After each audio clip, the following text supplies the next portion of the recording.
Olá, você que me acompanha aí por este Brasil, estudando um pouquinho sobre direito previdenciário. Vamos falar agora um pouco sobre prescrição e decadência, tá? O que você precisa conhecer sobre prescrição e decadência?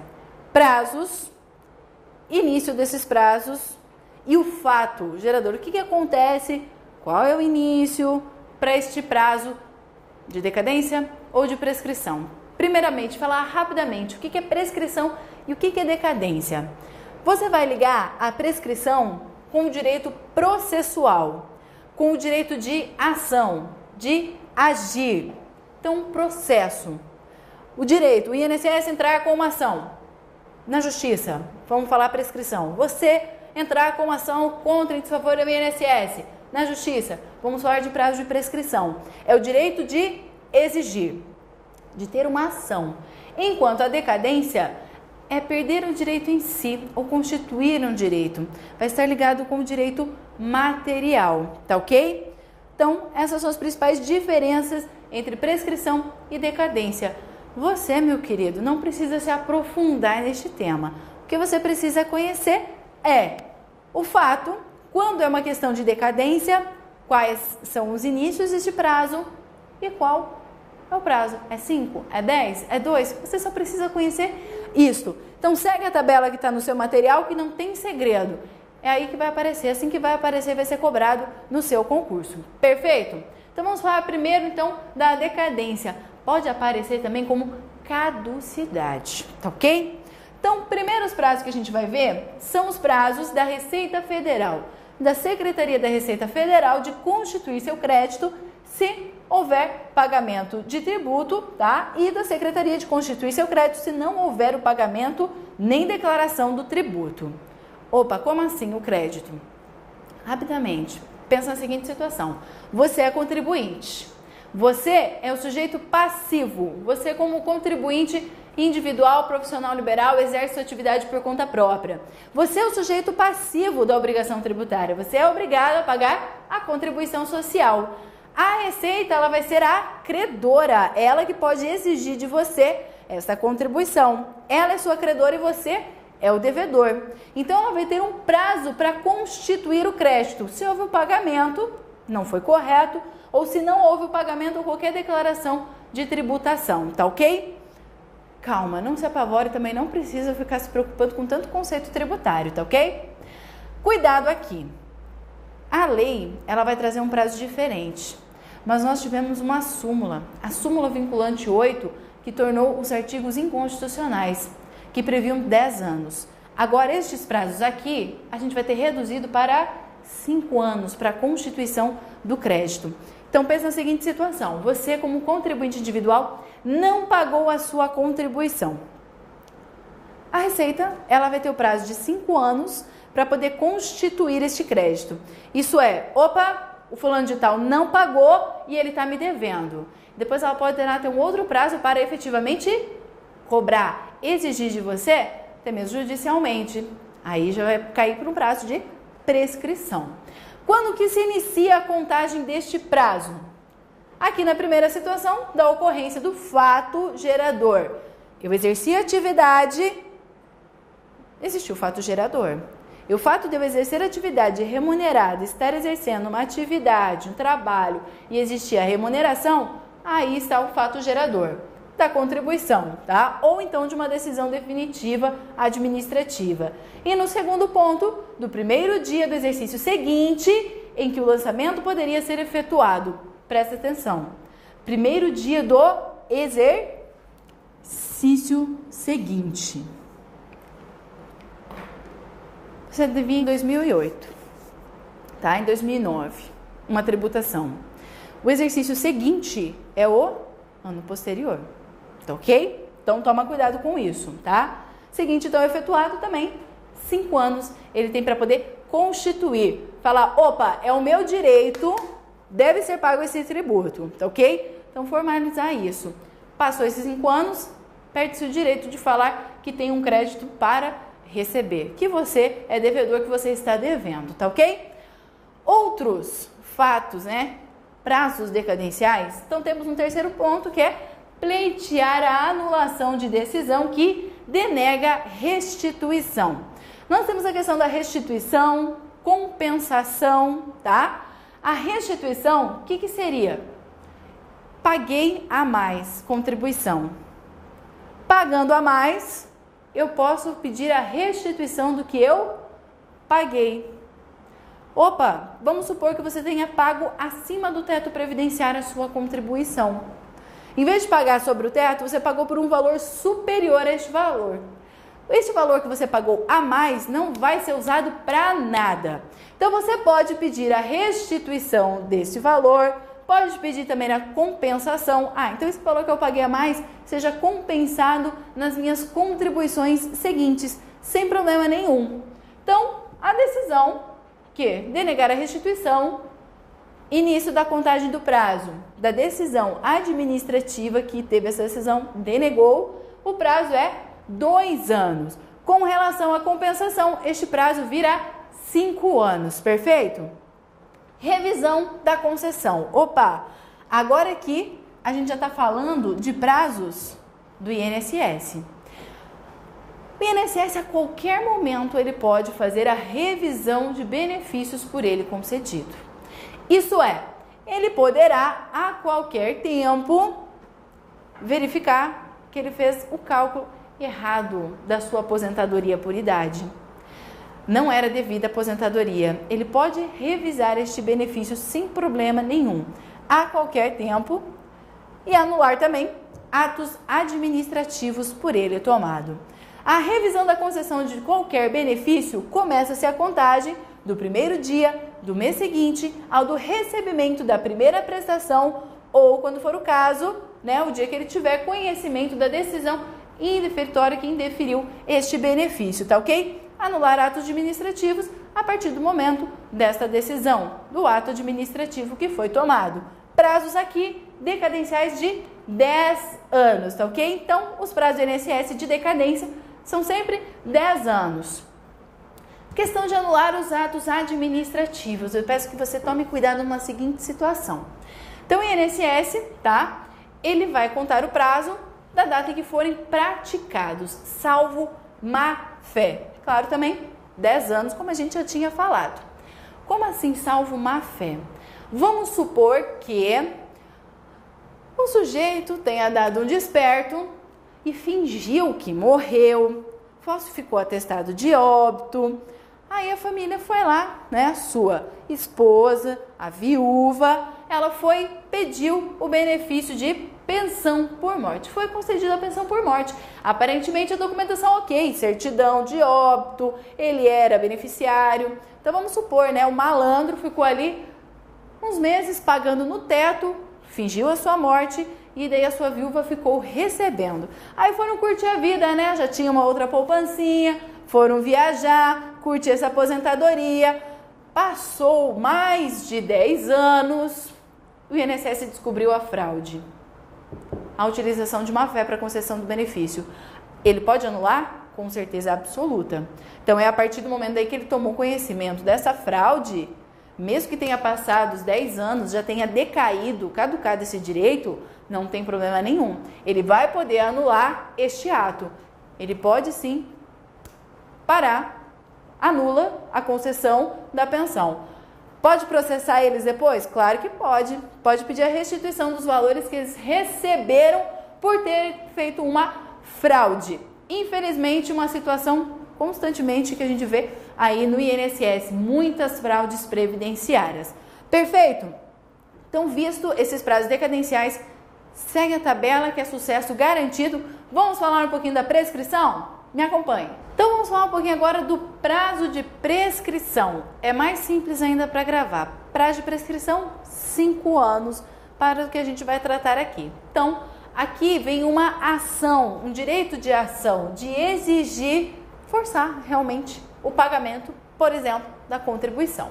Então temos aqui o fato gerador para a Secretaria da Receita Federal do Brasil cobrar aqueles créditos previdenciários devidamente constituídos. Opa, então pera lá. Ela tem 5 anos para constituir o seu crédito. Depois de constituído, vem mais um prazo de 5 anos para ela exigir o pagamento, para ela exigir a cobrança, cobrar efetivamente este crédito, seja do contribuinte, das empresas, no geral. Aqui o início vai diferenciar. Pode ocorrer a impugnação com relação a esta cobrança. Então é um direito do contribuinte de questionar, achar que não é bem aquele valor, questionar o que está sendo cobrado, a atualização monetária que tenha sido realizada, é um direito do contribuinte. Então nós vamos ter duas situações para início deste prazo de 5 anos. Quando ocorrer a impugnação ou se não ocorrer essa impugnação. É um questionamento, tá? Um direito, vamos dizer, de recurso que o contribuinte tem.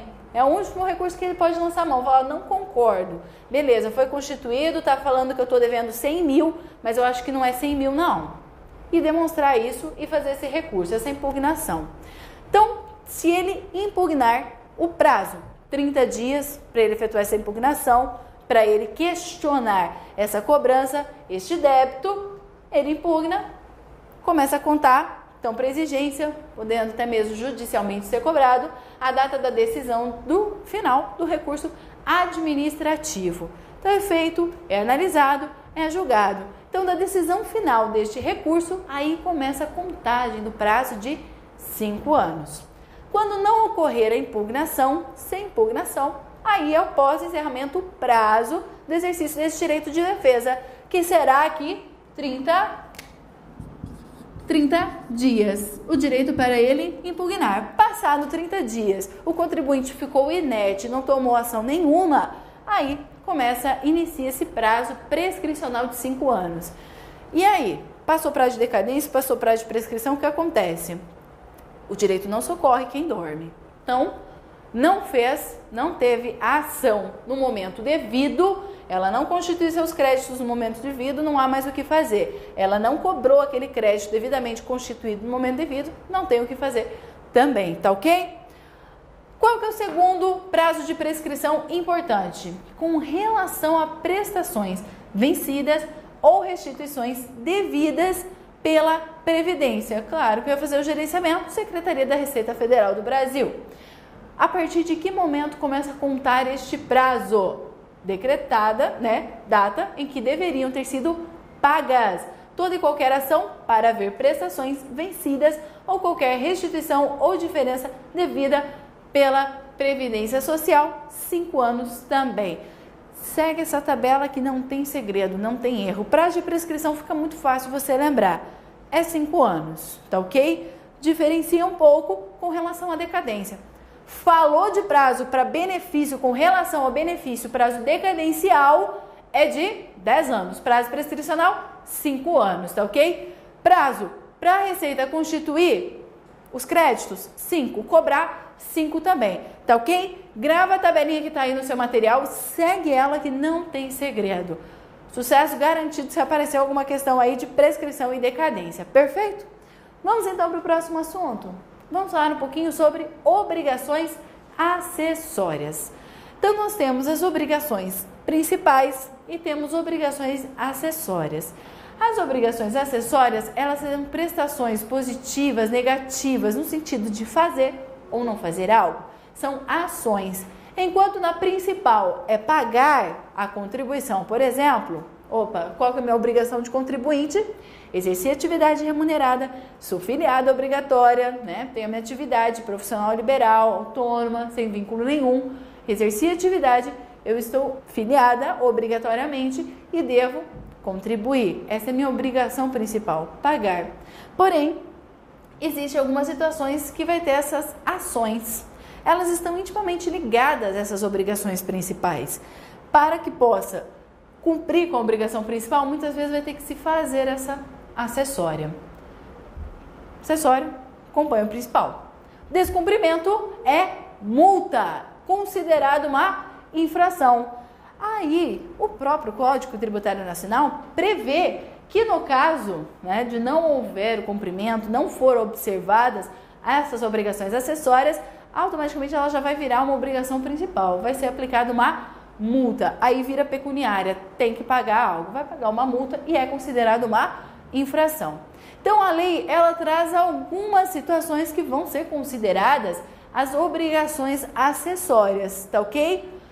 Então nós vamos citar algumas dessas obrigações acessórias. Aonde você pode ler um pouco mais ainda sobre obrigações acessórias? Lá no decreto 3048 de 99, o regulamento, né, do plano de custeio e do plano de benefícios.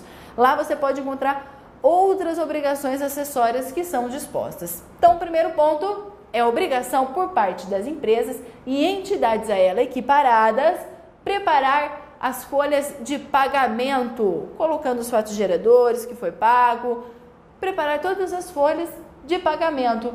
Vai incidir depois também a contribuição. Também é obrigação dela lançar mensalmente em títulos próprios a sua contabilidade.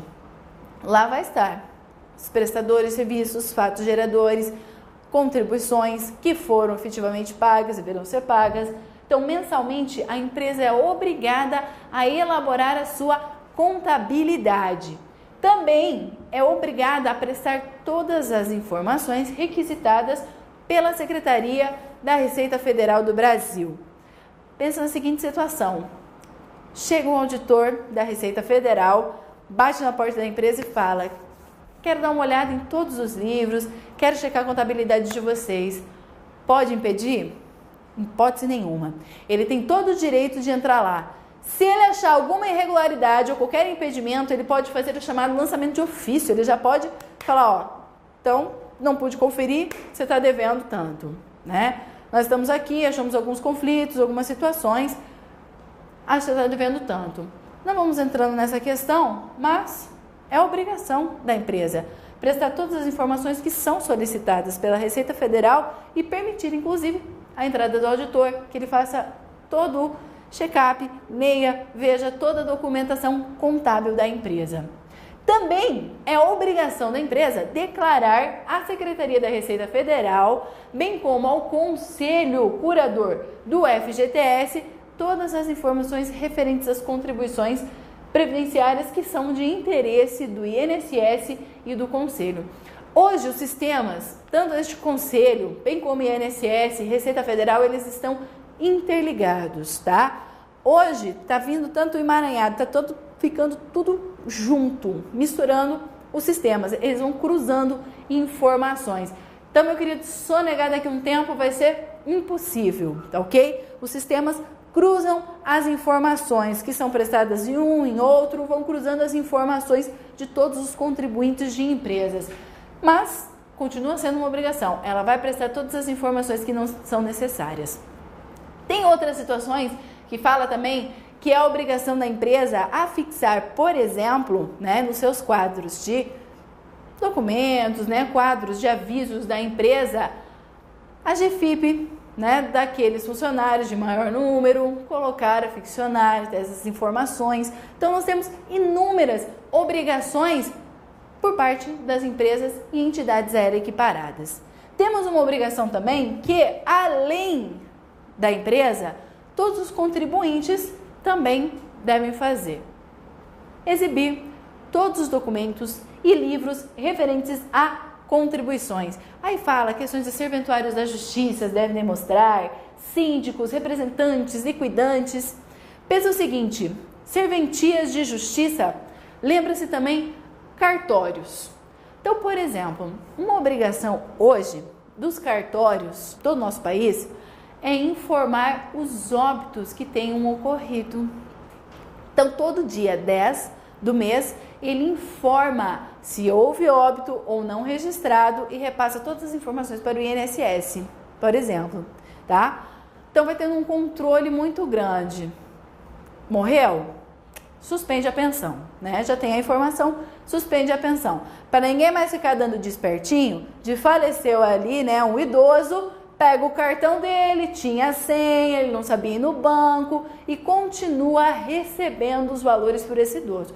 Isso é fraude, né? Descoberto, a pessoa ainda vai responder a ação criminal por isso, tá? Então, eu também, como contribuinte, quando exigido, eu sou obrigada, sim, a demonstrar todos os documentos relativos, por exemplo, à minha contribuição. Eu, como contribuinte individual profissional liberal, eu demonstro minhas contribuições através da Guia de Previdência Social. Carnezinho laranja, compra lá na livraria. Todo mês eu faço o preenchimento com relação salário de contribuição que eu oferi no mês, eu faço o recolhimento.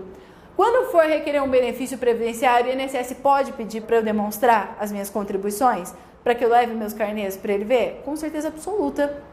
Então, mostrar, exibir documentações, livros, qualquer documento que relate, tenha as informações referentes às contribuições, tá ok? Então vamos agora exercitar um pouco. Visto algumas obrigações? Dica, não deixa de dar uma passadinha lá no decreto, tá aí os artigos, né, que estão no decreto no seu material. E vamos agora exercitar um pouco. Me acompanha aí na tela. Quando a prescrição e a decadência em matéria previdenciária, assinale a opção correta. A. O prazo de decadência de todo e qualquer direito ou ação do segurado para a revisão de ato de concessão de benefício é de 10 anos, a contar do dia 1º do mês seguinte ao do recebimento da primeira prestação. B. A ação para ver prestações devidas pela Previdência Social prescreve em 10 anos, a contar da data em que deveriam ter sido pagas. C.